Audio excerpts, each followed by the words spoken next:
कि इसकी जो लंबाई और चौड़ाई का अनुपात, लेकिन दूसरे क्वेश्चन में पूछा गया है चौड़ाई और लंबाई। तो आप जल्दबाजी में इस क्वेश्चन को गलत मत करना, क्योंकि क्वेश्चन उल्टे सीधे करके पूछ लिए जाते हैं कि यहाँ पर लंबाई पूछी थी पहले और दूसरे क्वेश्चन में यहाँ चौड़ाई पहले पूछी है।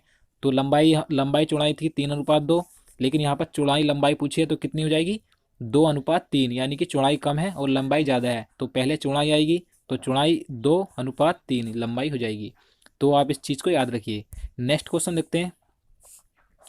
भारत के राष्ट्रीय ध्वज के मध्य में बने धर्म चक्र का रंग क्या है? तो दोस्तों ये क्वेश्चन पूछा गया है कि जो भारत का राष्ट्रीय ध्वज है उसके बीच में जो धर्म चक्र बना है जो गोल आकार का, आपको पता होगा, उसका रंग कैसा है, किस प्रकार का उसका रंग है? तो इसका आंसर ऑप्शन नंबर बी सही हो जाएगा।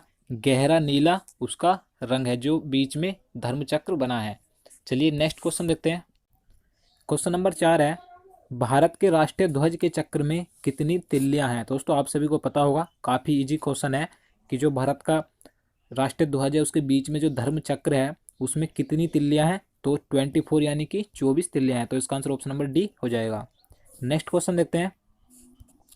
स्वतंत्र भारत के राष्ट्रीय ध्वज का डिजाइन निम्नलिखित में से किसने बनाया था? दोस्तों वेरी इंपॉर्टेंट क्वेश्चन है, यहाँ से ये क्वेश्चन भी कई बार पूछा गया है कि जो भारत का राष्ट्रीय ध्वज है उसका डिजाइन किसने बनाया था, किसने तैयार किया था? दोस्तों आपको पता होना चाहिए। तो इसका आंसर ऑप्शन नंबर डी हो जाएगा। पिंगाली वेंकैया ने इसका डिजाइन बनाया था। तो इसका आंसर ऑप्शन नंबर डी सही हो जाएगा, पिंगाली वेंकैया। तो आप इसे याद रखिए। नेक्स्ट क्वेश्चन देखते हैं। क्वेश्चन नंबर 6 है, भारत का राष्ट्रीय गान है। तो आप सभी को पता होगा कि भारत का राष्ट्रीय गान क्या है। तो जन गण मन भारत का राष्ट्रीय गान है। तो काफ़ी इजी क्वेश्चन है, तो इसका आंसर ऑप्शन नंबर सी हो जाएगा। नेक्स्ट क्वेश्चन देखते हैं। भारत के राष्ट्रीय गान के रचयिता कौन है? तो दोस्तों राष्ट्रीय गान के रचयिता के बारे में आप सभी को पता होना चाहिए। तो आप इसका आंसर लगा सकते हैं कि राष्ट्रीय गान के रचयिता कौन है। तो इसका आंसर ऑप्शन नंबर बी हो जाएगा। रविन्द्रनाथ टैगोर राष्ट्रीय गान के रचयिता हैं। तो दोस्तों इस वीडियो में कुछ इजी क्वेश्चन भी है और कुछ ऐसे क्वेश्चन भी है जिसके बारे में आपको नहीं पता होगा।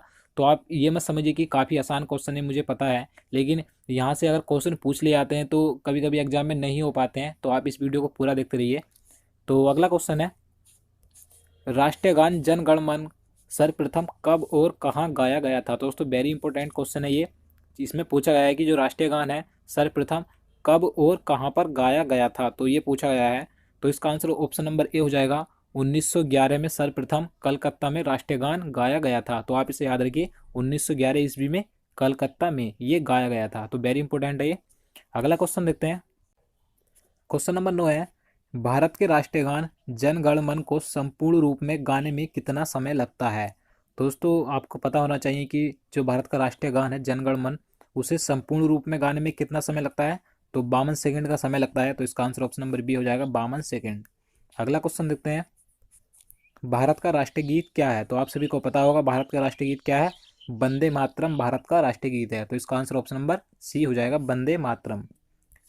क्वेश्चन नंबर 11 है, भारत के राष्ट्रीय गीत के रचयिता कौन है? दोस्तों जैसे कि मैंने आपको पहले बताया कि भारत के राष्ट्रीय गान के रचयिता कौन है, तो बंकिम चंद्र सॉरी रविन्द्रनाथ टैगोर राष्ट्रीय गान के रचयिता हैं। लेकिन यहाँ पर पूछा गया है राष्ट्रीय गीत के रचयिता कौन है। तो राष्ट्रीय गीत के रचयिता कौन है? बंकिम चंद्र चटर्जी राष्ट्रीय गीत के रचयिता हैं। तो आप इसे याद रखिए, राष्ट्रीय गान के रचयिता रविन्द्रनाथ टैगोर और राष्ट्रीय गीत के रचयिता बंकिम चंद्र चटर्जी हैं। तो अगला क्वेश्चन देखते हैं।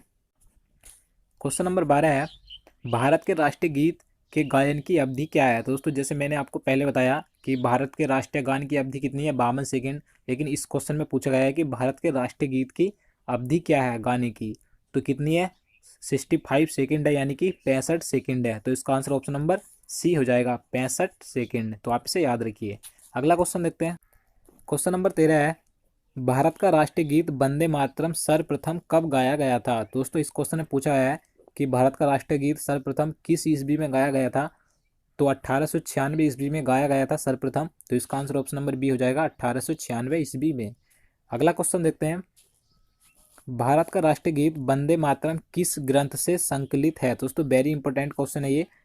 क्वेश्चन नंबर 14 है कि जो भारत का राष्ट्रीय गीत है वंदे मातरम, वह किस ग्रंथ से संकलित है?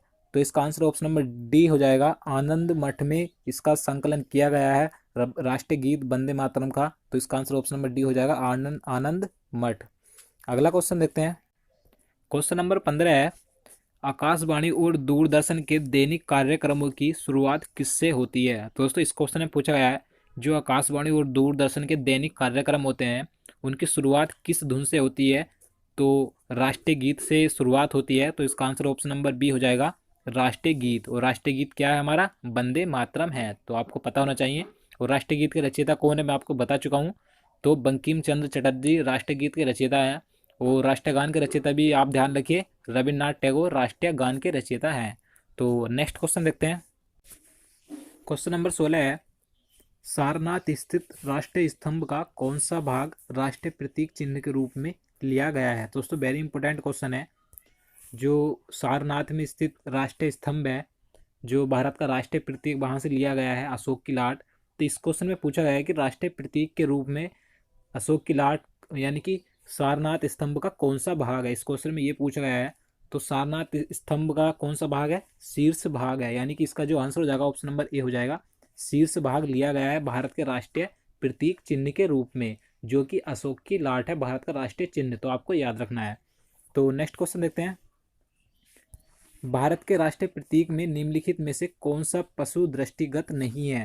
तो दोस्तों इस क्वेश्चन में पूछा है कि जो भारत का राष्ट्रीय प्रतीक है उसमें से निम्न में से आपको बताना है कि कौन सा पशु दृष्टिगत नहीं है, यानी कि कौन सा पशु उसमें दिखाई नहीं देता राष्ट्रीय प्रतीक में। तो इसका आंसर ऑप्शन नंबर डी हो जाएगा, हिरण। हिरण उसमें दिखाई नहीं देता है, जबकि सिंह यानी कि शेर और सांड और घोड़ा ये तीनों उसमें दिखाई देते हैं। तो अगला क्वेश्चन देखते हैं। भारत के राष्ट्रीय प्रतीक चिन्ह में कितने शेर दिखाई देते हैं? तो दोस्तों इस क्वेश्चन में पूछा गया है जो भारत का राष्ट्रीय प्रतीक चिन्ह है उसमें कितने शेर दिखाई देते हैं, यानी कि सिंह दिखाई देते हैं। तो 3 सिंह उसमें दिखाई देते हैं, तो इसका आंसर ऑप्शन नंबर सी हो जाएगा, 3। तो अगला क्वेश्चन देखते हैं। क्वेश्चन नंबर 19 है, भारत का राज चिन्ह अशोक महान द्वारा सारनाथ में स्थापित सिंह स्तंभ से लिया गया है। इस राज चिन्ह के मूल स्तंभ में कितने सिंह हैं? तो दोस्तों इस क्वेश्चन में पूछा गया है कि इसमें कुल कितने सिंह हैं? तो 4 हैं, तो इसका आंसर ऑप्शन नंबर सी हो जाएगा। और मैं आपको बता दूं कि इससे पहले जो मैंने क्वेश्चन आपको बताया है कि भारत के राष्ट्रीय प्रतीक चिन्ह में कितने शेर दिखाई देते हैं, तो यहाँ पर पूछा है कि कितने शेर यानी कि सिंह दिखाई देते हैं। तो दिखाई देने की बात आती है तो 3 दिखाई देते हैं, लेकिन मूल रूप से कितने हैं स्तंभ में? 4 सिंह हैं, यानी कि 4 शेर हैं, तो आप इसे याद रखिए। नेक्स्ट क्वेश्चन देखते हैं। क्वेश्चन नंबर 20 है, भारत के राष्ट्रीय संबंध के रूप में किस संबंध को मान्यता दी गई है? दोस्तों भारत पूछा गया है कि भारत का राष्ट्रीय संबंध कौन सा है जिसे संबंध के रूप में मान्यता दी गई है? तो इसका आंसर ऑप्शन नंबर बी हो जाएगा, शक संबंध को मान्यता दी गई है राष्ट्रीय संबंध के रूप में। तो इसका आंसर ऑप्शन नंबर बी हो जाएगा, शक संबंध। नेक्स्ट क्वेश्चन देखते हैं। क्वेश्चन नंबर 21 है, शक संबंध पर आधारित राष्ट्रीय पंचांग प्रथम मास होता है। तो दोस्तों इस क्वेश्चन में आपको बताना है कि शक संबंध पर आधारित जो राष्ट्रीय पंचांग है उसका प्रथम महीना कौन सा होता है? तो चैत्र का महीना होता है प्रथम, तो इसका आंसर ऑप्शन नंबर ए हो जाएगा, चैत्र। अगला क्वेश्चन है, शक संबंध पर आधारित राष्ट्रीय पंचांग का अंतिम मास होता है। तो दोस्तों इस क्वेश्चन में अब आपको अंतिम महीना बताना है कि शक संबंध पर जो आधारित राष्ट्रीय पंचांग है उसका अंतिम महीना कौन सा होता है? तो फाल्गुन अंतिम महीना होता है, तो इसका आंसर ऑप्शन नंबर डी हो जाएगा, और प्रथम चैत्र का होता है, तो आप इसे याद रखिए। अगला क्वेश्चन है, क्वेश्चन नंबर 23 है, भारत का राष्ट्रीय पशु क्या है? तो आप सभी को पता होगा, वेरी इजी क्वेश्चन है ये। तो भारत का राष्ट्रीय पशु क्या है? बाघ है, ना कि चीता। आप इस चीज़ को मत लगाइए अगर आपको 4 ऑप्शन में चीता देता है और या सिंह देता है। जो राष्ट्रीय पशु है बाघ है। नेक्स्ट क्वेश्चन देखते हैं, बाघ से पूर्व भारत का राष्ट्रीय पशु क्या था? तो दोस्तों इस क्वेश्चन में पूछा गया था कि जो हमारा इस समय वर्तमान में राष्ट्रीय पशु है बाघ, उससे पहले भारत का राष्ट्रीय पशु क्या था? तो आपको पता होना चाहिए। तो उससे पहले जो हमारा राष्ट्रीय पशु था क्या था? सिंह था, यानी कि शेर। तो नेक्स्ट क्वेश्चन देखते हैं। क्वेश्चन नंबर 25 है, भारत का राष्ट्रीय पक्षी है। तो आप सभी को पता होगा भारत का राष्ट्रीय पक्षी क्या है? मयूर, यानी कि मोर है। तो इसका आंसर क्या हो जाएगा? ऑप्शन नंबर ए हो जाएगा, मयूर। तो आज का लास्ट क्वेश्चन है 26, भारत का राष्ट्रीय आदर्श वाक्य क्या है? दोस्तों वेरी इंपॉर्टेंट क्वेश्चन है ये भी, कि भारत का जो राष्ट्रीय आदर्श वाक्य है क्या है? तो कई बार पूछा गया है ये क्वेश्चन भी, तो आपको पता होना चाहिए। तो सत्यमेव जयते भारत का राष्ट्रीय आदर्श वाक्य है, तो इसका आंसर क्या हो जाएगा? ऑप्शन नंबर ए हो जाएगा, सत्यमेव जयते। तो दोस्तों यही थे जितने क्वेश्चन आज मैं आपके लिए लेकर आया था। उम्मीद करता हूँ आपको वीडियो पसंद आया होगा।